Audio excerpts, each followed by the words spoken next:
4 रकात फराइज अदा करने का तरीका।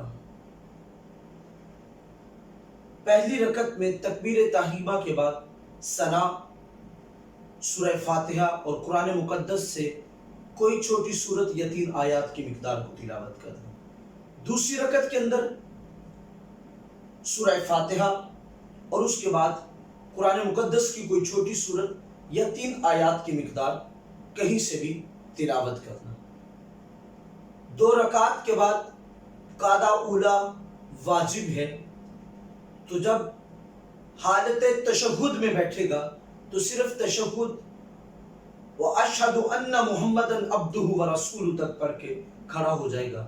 अब तीसरी रकत के अंदर सिर्फ सूरह फातिहा तिलावत करेगा और चौथी रकत में भी सिर्फ सूरह फातिहा तिलावत की जाएगी।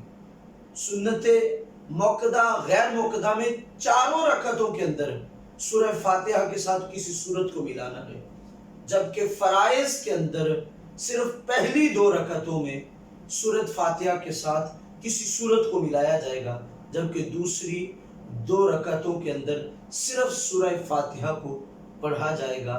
इसके साथ किसी सूरत को मिलाने की ज़रूरत नहीं है।